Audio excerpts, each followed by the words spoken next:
যাই হোক, আমরা আজকে যে সংগঠনের প্রতিষ্ঠা বার্ষিকীতে অংশগ্রহণ করেছি, 1989 সালে এই সংগঠনের প্রতিষ্ঠা।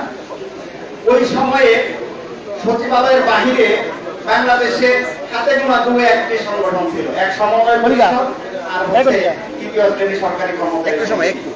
এই তৃতীয় শ্রেণী সরকারি কর্মচারী সমিতির জন্মলগ্ন থেকে আজ পর্যন্ত অনেক সফলতা এবং ব্যর্থতাও রয়েছে। সফলতা কি? আমরা যখন দেখেছি সর্বশেষ 2013 সালের বে কমিশনে মাহমুদ রায় আজকে এখানে উপস্থিত নেই, উনি আসতে পারেননি। উনি সার্বিকভাবে বে কমিশনের প্রস্তাবের জন্য একটা বই আকারে উনি বে কমিশনের রিপোর্ট তৈরি করে বে কমিশনকে দিয়েছেন। আজকে এতগুলো সংগঠন হচ্ছে, এতগুলো দাবি বাস্তবায়নের জন্য আমরা তাগিদ দিচ্ছি, কিন্তু এই তৃতীয় শ্রেণীর কর্মচারী সমিতির যে কার্যক্রম, অনুরূপ কার্যক্রম আমরা কোন সংগঠনের পক্ষ থেকে দেখতে পাচ্ছি না। অনেক সংগঠন তৈরি হয়েছে, অনেক সংগঠন দেখা যাচ্ছে যে ব্যাংকের খাতার মতো গড়িয়ে উঠেছে, আমরা একা একাই নেতা হয়েছি, এমন অনেক সংগঠন হয়েছে।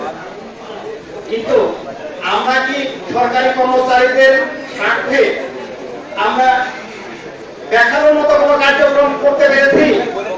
করতে পারিনি। কেন? এখানেও রয়েছে, আমি এখন ব্যর্থতার কথা বলি, তৃতীয় শ্রেণীর সরকারি কর্মচারীদের। আজকে দেখেন দপ্তর ভেদে অনেক দপ্তরের পদবীর পরিবর্তন হয়েছে, তারাও তৃতীয় শ্রেণী ছিল, আমরাও তৃতীয় শ্রেণী। এই ক্ষেত্রে দেখা যায় যে তৃতীয় শ্রেণীর এই কর্মচারী সমিতি কোনো কার্যক্রম গ্রহণ করেনি। যদি আজকে তারা ওই সময়ে তাদের কার্যক্রম হাতে নিত বলিষ্ঠ ভাবে, তাহলে আজকে সারা দেশে বৈষম্যের সৃষ্টি হতো না।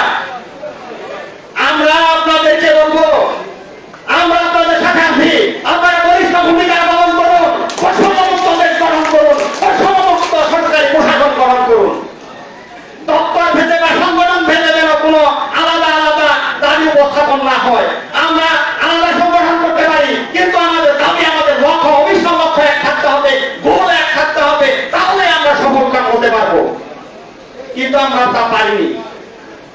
আপনারা একটা আমি সাধারণ ঘটনা বলি, যে যখন আকাশে একটা স্যাটেলাইট উঠানো হয় বা আন্তঃমহাদেশীয় ক্ষেপণাস্ত্র নিক্ষেপ করা হয়, তখন একটা রেঞ্জ থাকে যে এই ক্ষেপণাস্ত্রটা বা এই মহাকাশ যানটি এত দূর কিলোমিটার পর্যন্ত যাবে। তারপরে তারা করে কি, যে ওই সময়ে যখন তাদের স্পিড উঠানো হয়, তখন তারা একটা নতুন করে বিস্ফোরণ ঘটায়। আজকে আমরা প্রত্যাশা করবো বাংলাদেশ তৃতীয় শ্রেণী সরকারি কর্মচারী আজকে 26তম প্রতিষ্ঠা বার্ষিকীতে এই সংগঠনের যে আগামী পে কমিশন পে স্কেল বাস্তবায়ন করতে হবে, তারা পরবর্তী বিস্ফোরণ ঘটিয়ে তারা অভিষ্ট লক্ষ্যে পৌঁছাবে এবং সরকারি কর্মচারীরা তাদের সাথে থাকবে। আমরা আজকে বাংলাদেশ সরকারি কর্মচারী সমিতি, তৃতীয় শ্রেণী সরকারি কর্মচারী সমিতির এই প্রতিষ্ঠা বার্ষিকীতে বাংলাদেশ প্রশাসনিক কর্মকর্তা বাস্তবায়ন ঐক্য পরিষদের পক্ষ থেকে আন্তরিক শুভেচ্ছা, অভিনন্দন এবং উত্তরোত্তর সমৃদ্ধি সহ আজকের এই প্রতিষ্ঠা বার্ষিকীর সার্বিক সফলতা কামনা করে সবাইকে ধন্যবাদ জানাচ্ছি, কৃতজ্ঞতা জানাচ্ছি। আসসালামু আলাইকুম।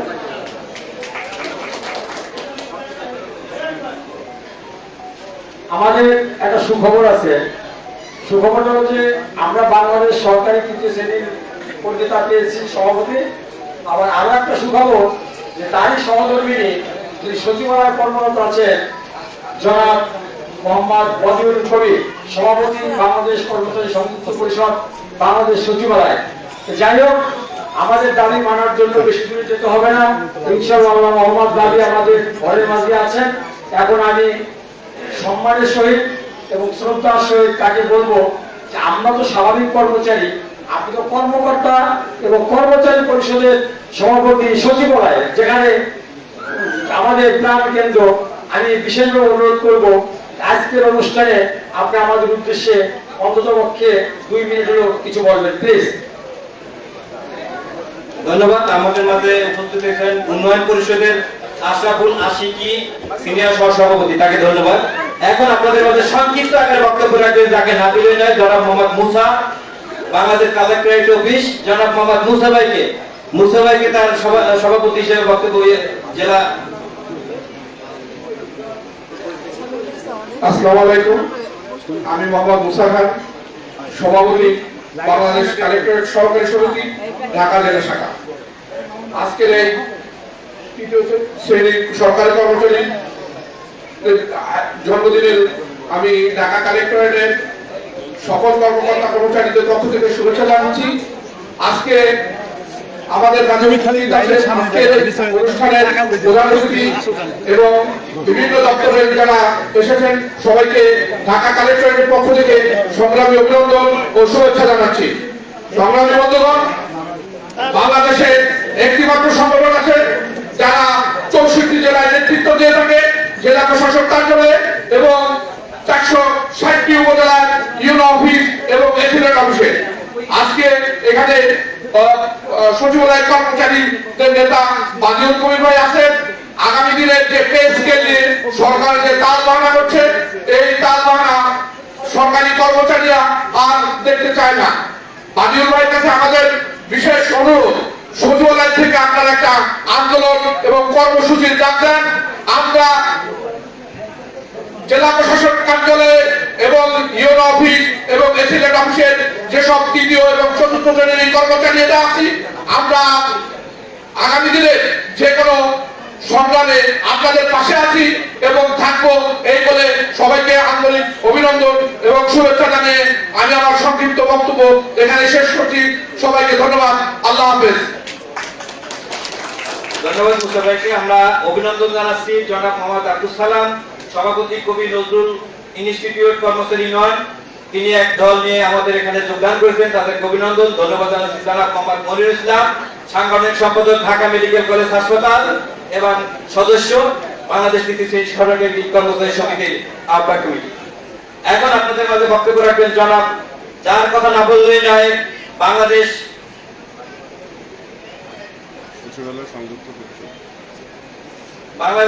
সরকারি কর্মচারী ঐক্য পরিষদের সভাপতি জনাব মোহাম্মদ সমন্বয়ক প্রধান সমন্বয়ক মোহাম্মদ ওয়ারেদ আলী ভাই। সরি, আমি আসলে একটু হয়ে গেছি, কিছু মনে করেন না।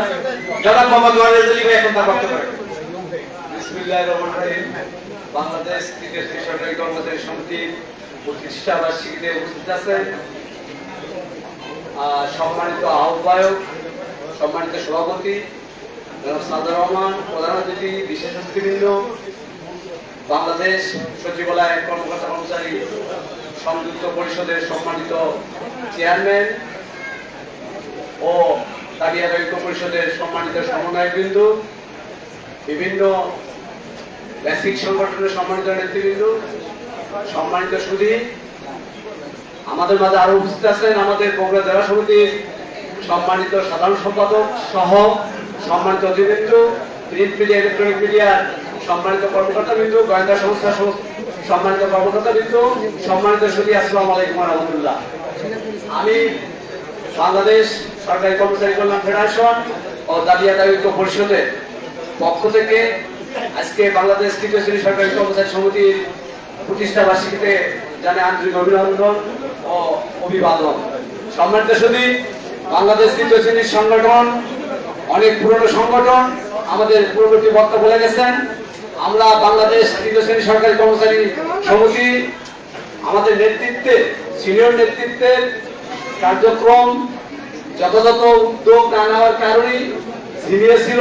আমরা প্রত্যাশা ব্যক্ত করছি বাংলাদেশ তৃতীয় শ্রেণী কর্মচারী সমিতি দ্রুত কাউন্সিলের মাধ্যমে তারা নতুন কমিটি গঠন করে গঠিত করে নেতৃত্বের শীর্ষে অবস্থান করবে প্রত্যয় ব্যক্ত করছি।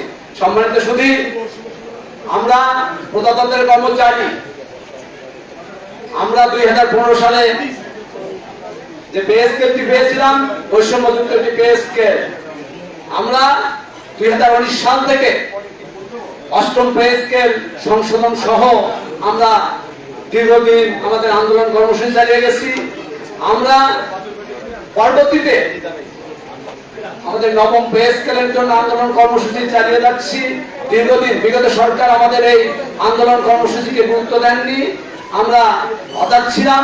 আমাদের প্রত্যাশা ছিল আমাদের ইন্টেরিয়র গভর্নমেন্ট অর্থাৎ বর্তমান গভর্নমেন্ট আমাদেরকে পে স্কেল প্রদান করবেন।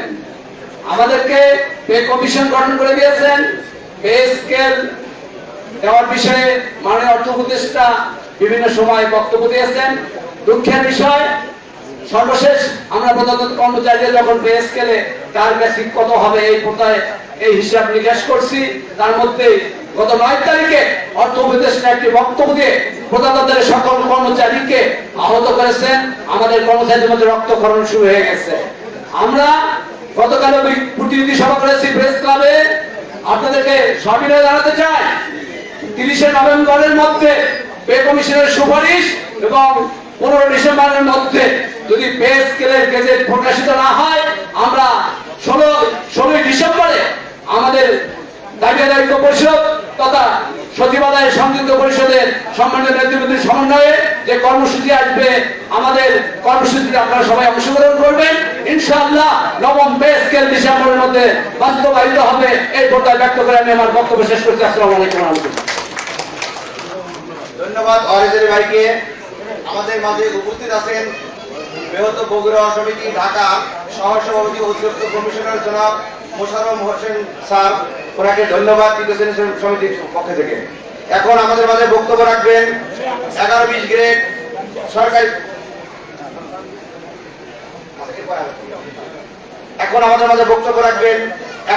গ্রেড সরকারি চাকরিজীবী ফোরামের সম্মানিত সভাপতি, আমাদের এই দেশের অনেক দাবি অনেক দুঃখার বক্তা লুৎফর রহমান ভাই।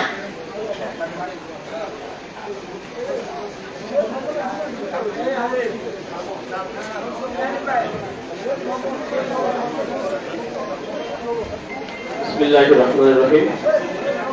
বাংলাদেশ তৃতীয় শ্রেণী সরকারি কর্মচারী সমিতির প্রতিষ্ঠা বার্ষিকীর আজকের এই অনুষ্ঠানের সম্মানিত সভাপতি, উপস্থিত প্রধান অতিথি, উপস্থিত বিশেষ অতিথি সহ বাংলাদেশের কর্মচারী অঙ্গনের সকল নেতৃবৃন্দ এবং আমার প্রাণপ্রিয় সহযোদ্ধা ভাই বোনেরা, আসসালামু আলাইকুম।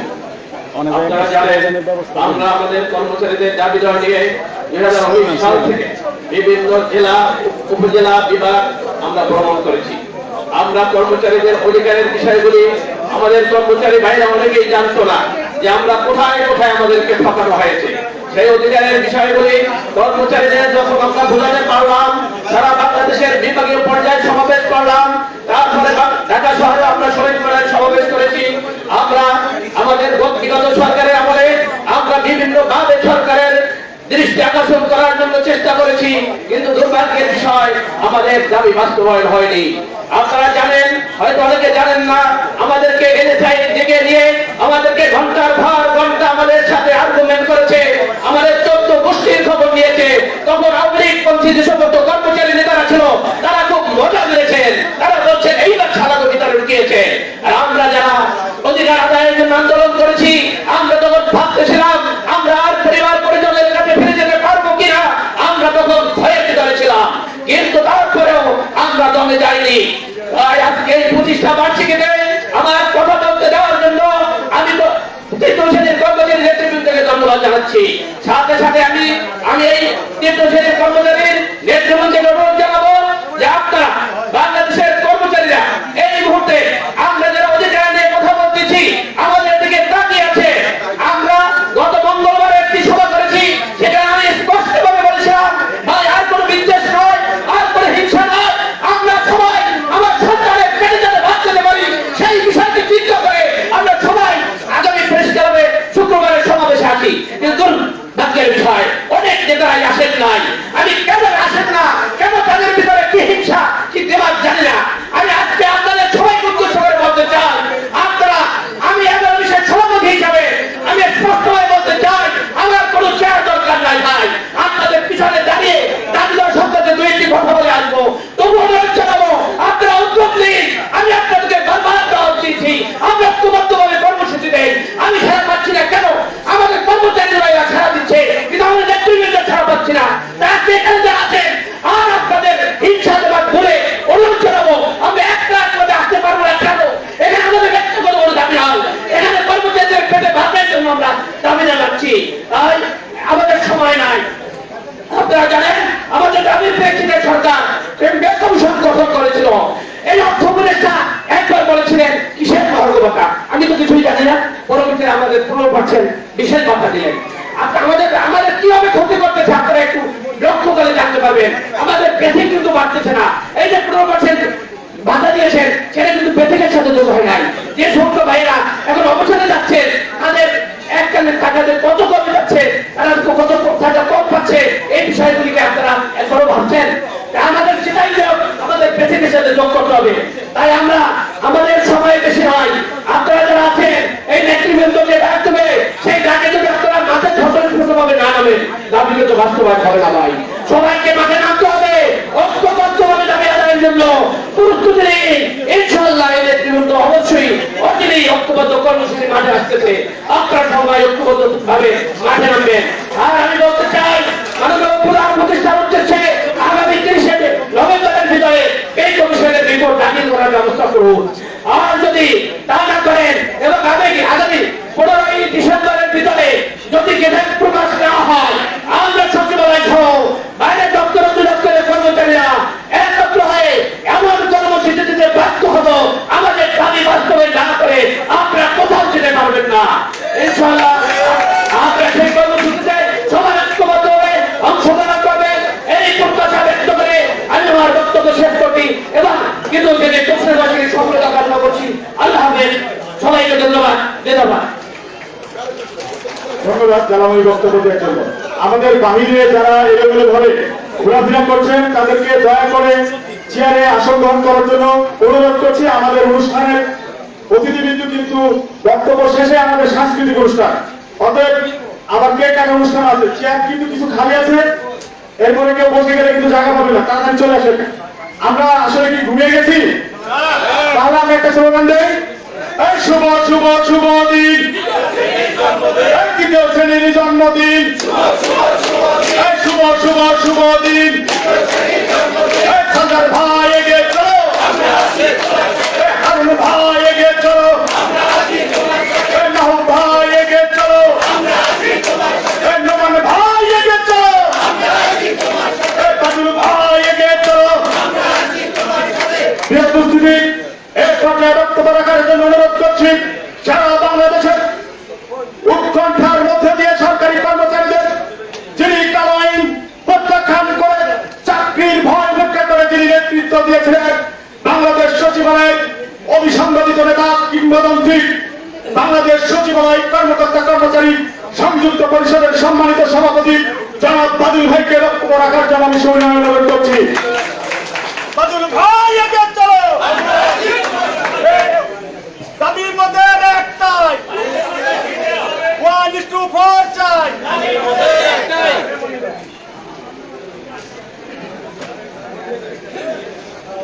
আলহামদুলিল্লাহ রাব্বিল আলামিন, والصلاة والسلام على سيد الأنبياء والمرسلين وعلى آله وصحبه أجمعين। বাংলাদেশ সরকারি তৃতীয় শ্রেণীর কর্মচারীদের 26তম প্রতিষ্ঠা বার্ষিকী ও জন্মদিন উপলক্ষে আয়োজিত এই মহতী সভা বা মিলন মেলার সম্মানিত সভাপতি আমাদের শ্রদ্ধেয় ব্যক্তিত্ব জনাব সালদার রহমান ভাই, সদস্য সচিব জনাব মাহবুবুল হক ভাই, বিশিষ্ট সাংবাদিকবৃন্দ, দাবি আদায় ঐক্য পরিষদ, বাংলাদেশ সরকারি কর্মচারী সমন্বয় পরিষদের প্রবীণ এবং শ্রদ্ধেয় ব্যক্তিত্ব জনাব নুমানুদ্দৌলা আল আজাদ, দাবি আদায় ঐক্য পরিষদের সম্মানিত সভাপতি ও আহ্বায়ক জনাব ওয়ারেস আলী এবং ঢাকা জেলা প্রশাসন থেকে আগত, এছাড়া বাংলাদেশের প্রত্যন্ত অঞ্চল থেকে আগত কর্মচারী নেতৃবৃন্দ এবং আমার সামনে উপবিষ্ট তৃতীয় শ্রেণীর কর্মচারী পরিবারের সদস্যবৃন্দ, আসসালামু আলাইকুম ওয়া রাহমাতুল্লাহ। আপনারা ভালো আছেন তো সবাই?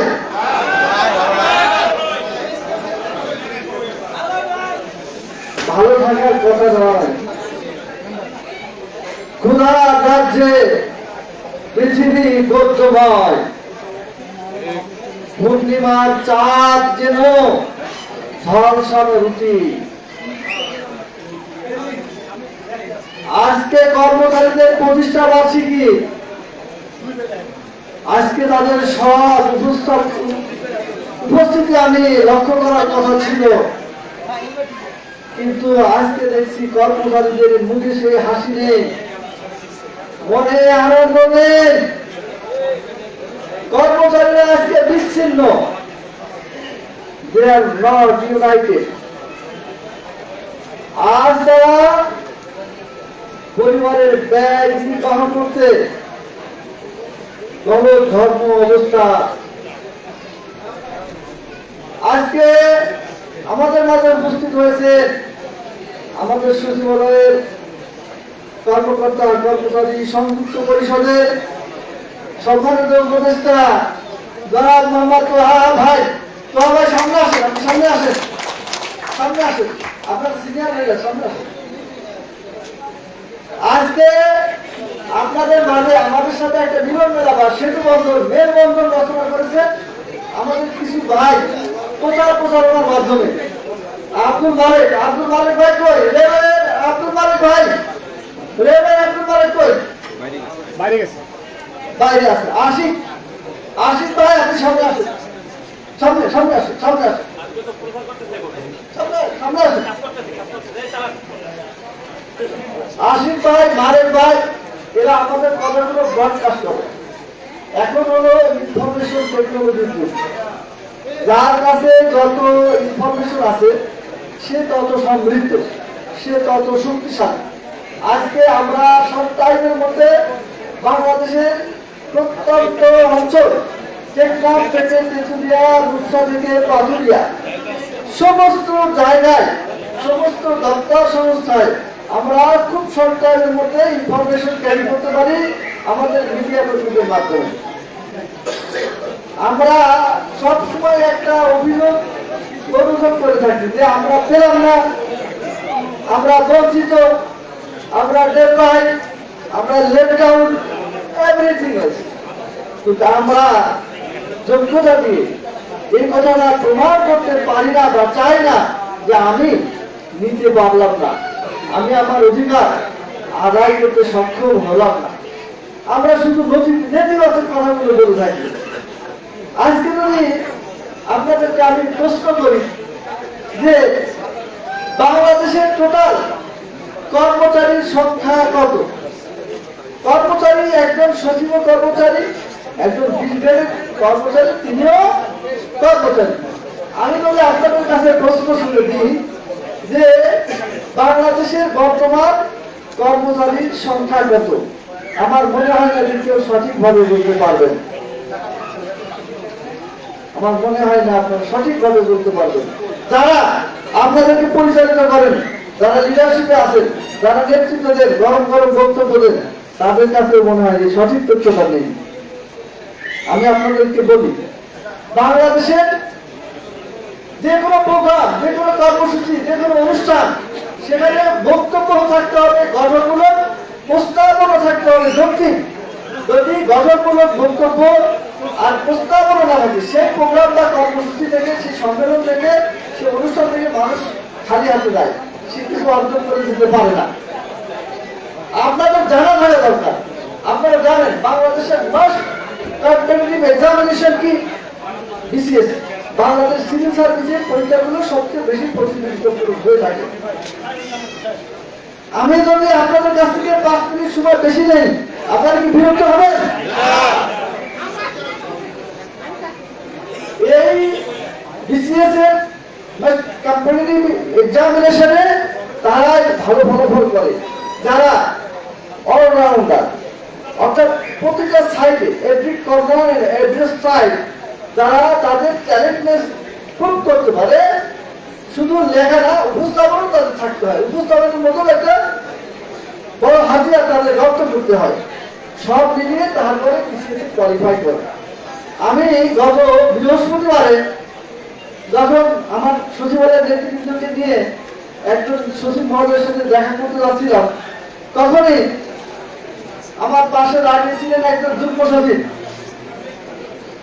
তা আমি তাকে বললাম, যুগ্ম সচিব সাহেব কেমন আছো? তখন আমার সাথে লিডাররা নেতৃবৃন্দ আমাকে প্রশ্ন করলো যে তো ওই প্রশ্ন হয়েছে আপনি তুমি করে কথা বলতে কেন? তখন আমি বললাম, এই যুগ্ম সচিব এক সময় আমার সংগঠনের একটা এই তৃতীয় শ্রেণীর কর্মচারী সংগঠন, এই তৃতীয় শ্রেণীর কর্মচারী সংগঠনের একটা সাধারণ সদস্য পদ নেওয়ার জন্য সেপারেট টাইম আমার অফিসে এসে বসে থাকতে 24তম বিসিএসে তিনি কোয়ালিফাই করেছেন। কোয়ালিফাই করে উনি গ্রাজুয়ালি স্টেপ বাই স্টেপ আজ যুগ্ম সচিব। কথাগুলো এই জন্য বলছি যে আমরা শুধু চাই আর চাই, কিন্তু আমরা আমাদের দক্ষতা দিয়ে প্রমাণ করতে পারি না যে এটা আমার প্রাপ্য, এটা আমাকে দিতে হবে। কেন আপনি আমাকে দিবেন না? আমার প্রাপ্য জিনিস কেন আপনি দিবেন না? ইরেশনাল কথা যদি বলেন, ডগমেটিক থট যদি আপনি অ্যাপ্রোচ করেন, কখনো ওই ট্যালেন্ট বিসিএস এর সেই ট্যালেন্টের কাছ থেকে, এই রাষ্ট্রের সেরা সন্তান উপদেষ্টা মন্ত্রীদের কাছ থেকে আপনি দাবি আদায় করে নিয়ে আসবেন? এত সহজ নয়। আপনার নিজের যোগ্যতাকে প্রমাণ করতে হবে, তারপরে আপনি দাবির যৌক্তিকতা তুলে ধরবেন, তখন আপনার কঠিন জিনিসটা সহজে লব্ধ হবে। আপনাদেরকে আমি বেশি কথা বলে ধৈর্য ঘটাবো না। আমার সাউদের ভাই আমার শ্রদ্ধার ব্যক্তিত্ব, দেখেন আজকে আপনারা এখানে আসবেন, এই যে সভা সমাবেশ সংগঠন যারা করে এরা কিন্তু অত্যন্ত পরিশ্রম করে, কিন্তু আমরা কি করি? সামান্য কার কথা শুনে ওই নেতৃবৃন্দের প্রতি ভীষণ দায় করি, তাদের সমালোচনা করি। 3 দিন আগে রাত যখন 8টা বাজে আমাকে ফোন দিলেন, বাকির ভাই আপনি তো নিশ্চয় এখন পর্যন্ত বাসায় ফিরতে পারেননি, আমার সাথে কি একটু চা খাওয়ার সুযোগ হবে? আমি যখন বললাম আপনি সবই বলেছেন নোমান ভাই, আমি আপনার সাথে চা খাবো, আমি এখনো সচিবালয়ের ভিতরে আছি। কেন আছি বলেন? আমি যখন সংগঠনে ছিলাম না তখন আমি 5টার আগে বের হয়ে যেতাম, 5টায় গাড়ি করে আমি রাস্তায় আমি আমার সবাইকে আমার পরিবারকে সময় দিতে পারতাম। আজকে আমি কেন পারি না? নোমান ভাই বোঝেন, ওয়ারেন ভাই বোঝেন, খায়দা তোমার মমতার বোঝেন, সালদার ভাই বোঝেন, কর্মচারী সংগঠন যারা করে তারা সময় মতো তাদের পরিবারকে সময় দিতে পারে না, ঠিক মতো বাজার পৌঁছে দিতে পারে না তার স্ত্রীর হাতে।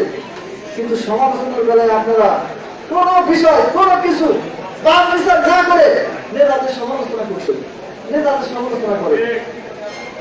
আজকে এই সংগঠনটা, এই যে অনুষ্ঠানটা এমনি হয়ে গেছে, এর মধ্যে একটা টিম নিরলস পরিশ্রম করেছে, নিজের পকেটের পয়সা খরচ করেছে, নিজের মেধা ব্যয় করেছে, নিজের শ্রম দিয়েছে, তারপরে আপনাদের গ্যাদার করেছে, তারপরে আপনাদের সঙ্গে দুটা কথা বলার সুযোগ হয়েছে তাদের বা হবে।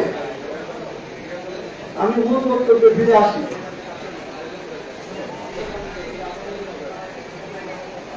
জুলাই বিপ্লবের পরে, ছাত্র জনতার এই আন্দোলনের পরে সচিবালয় যখন আমরা আনুষ্ঠানিক কর্মচারীদের নিয়ে যাত্রা শুরু করি, বিভিন্ন দাবিদার, সেখানে আমাদের জাহিদ ভাই ছিলেন ঢাকা কালেক্টরের প্রশাসনিক কর্মকর্তা এবং সারা বাংলাদেশের প্রশাসনিক কর্মকর্তা সভাপতি।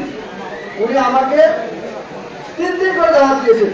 আমি খুব ভালো লেগেছে যে জাহিদ ভাই যে কয়েকটা প্রোগ্রাম আমি গিয়েছি, এত ঘোষগাছ, এত অর্গানাইজ, এত ডিসিপ্লিন মেনটেন করে সমস্ত লোকগুলোকে সে একটা চেয়ার ফাঁকা নেই, একটা টেবিলের কানা চারিপাশে লিডারের আছে, কর্মচারী না, শুধু লিডার করতে গেছে, সব লিডারের সেখানে এসেছে। এইসব প্রোগ্রাম দেখতে ভালো লাগে। প্রথম দিকে এসে আমার মনটা একটু খারাপ হয়েছিল যে ছাত্ররা ভাই কাদের জন্য এত পরিশ্রম করছেন, এত সংগ্রাম করছেন। এখন একটু ভালো লাগছে যে সবাই অন্তত আসছেন, আরো খাওয়ার দরকার ছিল। এই আশেপাশে লোক সারাদিন এরিয়ায় লোকে ভরপুর থাকার কথা ছিল, তাদের জন্য সালদার ভাই কষ্ট করছেন, মাহবুব ভাই কষ্ট করছেন। কেন আসছে মোহন ভাই এই বয়সে আজকে কেন আসতে সময় দিয়েছেন?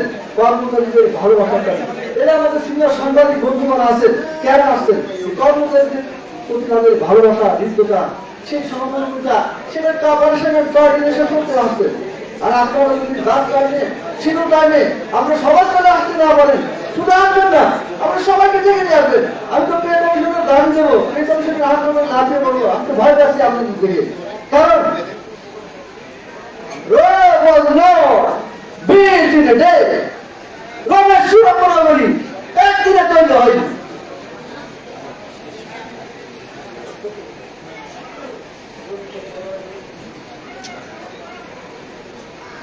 পে কমিশনের আন্দোলন করতে গেলে অনেক লোকের চাকরি চলে যেতে পারে, অনেক লোক সাসপেন্ড হতে পারে, অনেক লোকের হয়রানি করে বদলি হতে পারে। আমরা আপনাদের জন্য ঝুঁকি নেব, আর আপনারা সেই বিএনপির মধ্যে আচরণ করবেন। তাদের যদি একজন মহিলা হয়ে তাদের লোককে সাথে নিয়ে রাস্তায় নেমে গেছে, আর আপনারা প্রতিদিন টিভির পর্দায় বসে বসে তো আমাদের দেখতেছিল। আপনি জানেন তো, আপনারা জানেন না? আজকে এখানে তো বসতে পারছেন, এই যদি ছাত্র জনতার আন্দোলন না হতো এখানে আপনাদের বসতে দিত না। আমার হাতে হ্যান্ড করা করে নিয়ে চলে যেত, ওনাদের হ্যান্ড কাপ দিয়ে হ্যান্ড কাপ দিয়ে নিয়ে চলে যেত।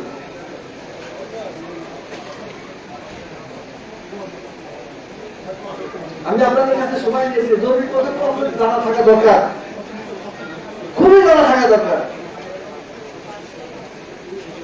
15-তে একটা পে কমিশন হয়েছে, এরপরে 5 বছর গেছে, 10 বছর গেছে, 11 বছর চলে, আরো 5 বছর সামনে আপনাকে অপেক্ষা করতে হবে। নতুন হবে কিনা টোটালি আনসার্টেন, টোটালি আনসার্টেন। এখন আপনাকে আমাকে কৌশলগত কিছু বিষয় নির্ধারণ করতে হবে। নেতৃত্বকে নিয়ে আমি তাদের সাথে বলবো, অবশ্যই বলবো। যেহেতু আপনারা জানেন 30শে নভেম্বর পে কমিশনের রিপোর্ট পেশ করার চূড়ান্ত টাইম দেওয়া হয়েছে আমাদের পক্ষ থেকে, আর 15 ডিসেম্বরের মধ্যে চূড়ান্ত গেজেট প্রকাশের জন্য আমরা টাইম লাইন বেঁধে দিয়েছি।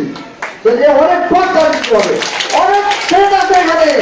আপনারা যদি ঘরে বসে থাকেন আর টিভির পর্দায় বসে মিডিয়ার সামনে বসে বসে তামাশা দেখেন, তাহলে দাবি আদায় হবে না। আমি যদি আপনাদেরকে কঠিন শপথ নিয়ে পে কমিশন বাস্তবায়নের জন্য ডাকি, আপনারা উপস্থিত থাকেন তো? আপনারা খুব মুশকিল লোককে দেখছিলেন, অধিকাংশ লোকে হাত করে নেয়, তুলবেন আপনার যাবেন আমার সাথে। শোনেন, বাংলাদেশে আমি যে তথ্যটা প্রতিদিন শুরু করেছিলাম, বাংলাদেশের টোটাল কর্মচারীর সংখ্যা 19 লক্ষ প্লাস, আর এক্সিস্টিং এমপ্লয়ি অ্যামাউন্ট হলো বা এগ্রিগেট সংখ্যাটা হচ্ছে 14 লক্ষ প্লাস, আর এখন পর্যন্ত ভ্যাকেন্ট পোস্ট আছে 5 লক্ষ। এই যে পে কমিশনটা যখন বাস্তবায়ন হবে কত টাকা বাজেট লাগবে আপনারা জানেন? কেউ শুনেছেন? এটা বাজেট লাগবে 80,000 কোটি টাকা। সরকারের ধারে অনেক দায়, অনেক দিন দাতা সংস্থা, আন্তর্জাতিক মুদ্রা তহবিল, IMF নাম তো শুনছেন না? IMF কিন্তু চোখ রাখছে সরকারের প্রতি। এখন আমরা যদি আমাদের কৌশলে হেরে যাই তাহলে আমরা কিন্তু দাবি আদায় করতে পারবো না। এই পে কমিশন গঠন হয়েছে অনেক কৌশল করে, অনেক তকলিফ টাকাটা করে, অনেক দৌড়ঝাঁপ করে, তারপরে পে কমিশন গঠন হয়েছে। একটা কথা, যেটা শুরু আছে তার একদিন শেষও আছে, তাই নাকি? পে কমিশন যখন আল্লাহ মেহরবানিতে গঠিত হয়েছে, এটার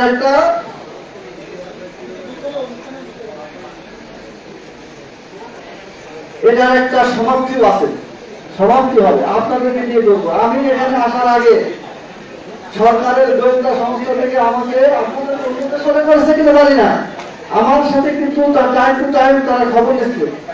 সরকারের গোয়েন্দা সংস্থাগুলোর নাম আমি বলবো না, সেখান থেকে আমার সেল ফোনে কয়েকবার ফোন করা হচ্ছে। কিন্তু আমি চাই, আমি বাধ্য, আমি আপনাদের আমি আপনাদের দুদিনের দুঃসময় বন্ধু হিসেবে পাশে থাকতে চাই।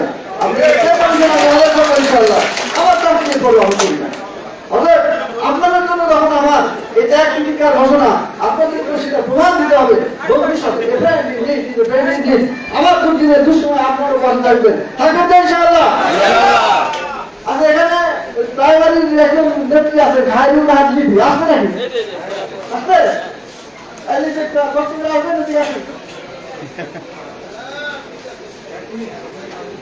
এক মিনিট শেষ করে দেবো, আমার কথা শেষ করে দেবো। আপনারা দেখছেন চলবেন মানে সাংগঠনিক চলবেন, এখানে আপনারা আমার সাংগঠনিক ভাই, আরে হলো আমার সাংগঠনিক এ যখন কর্মসূচি দেয় আমার সাথে ডিটেল আলোচনা করে এবং আমি তাকে কিছু ডিরেকশন দিয়েছি এবং সে আমার ডিরেকশনটা সেন্ট অর্থাৎ শতভাগ সে ইমপ্লিমেন্ট করেছে। আল্লাহ মেহরবানি আজকে কিন্তু শর্ট টাইমের মধ্যে সে দাবি আদায় করতে সক্ষম হয়েছে। আপনারা শর্ট টাইমে দাবি চান?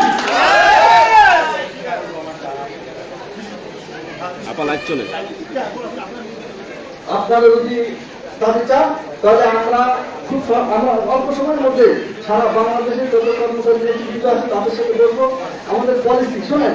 আমি আল্লাহর রহমত আপনাদের দোয়া এ পর্যন্ত যতগুলো টেবিল টকে বসেছি একটা টেবিল টক আমার ভেজিয়ে লাগি সবগুলো টেবিল টকে আল্লাহর রহমত আমি সাকসেসফুল হয়েছি।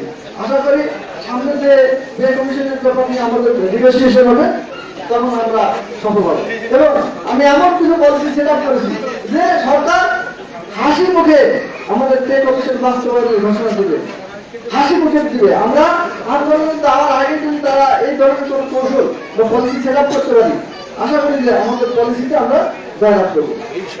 তৃতীয় শ্রেণীর কর্মচারী ভাই বোনদের আজকের এই 26তম জন্মদিন সফল হোক, সার্থক হোক।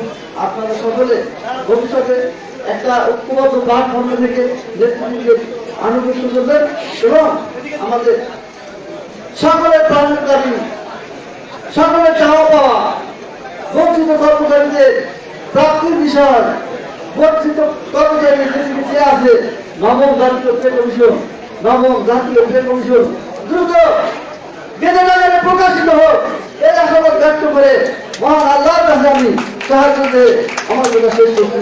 সুবহানাল্লাহি ওয়া বিহামদিহি সুবহানাল্লাহি ওয়া বিহামদিহি আশহাদু আল্লা ইলাহা ইল্লা আনতা ওয়া আস্তাগফিরুকা ওয়া আতুবু ইলাইক।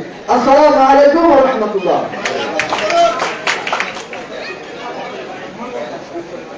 ধন্যবাদ সুন্দর বক্তব্য দেওয়ার জন্য। আমাদের মাঝে উপস্থিত হয়েছেন বাংলাদেশ প্রাথমিক শিক্ষা সমিতির সাবেক সম্পাদক খায়রুল মোহাম্মদ লিপি এবং উপস্থিত হয়েছেন চক্ষু হসপিটালের নেত্রী জনাব কামরুল নাহার, উপস্থিত হয়েছেন বৃহত্তর বগুড়া সমিতির যুগ্ম সাধারণ সম্পাদক এমপি কন্যা তানজিয়া খান, ডাক্তার তানজিয়া খান আমাদের মাঝে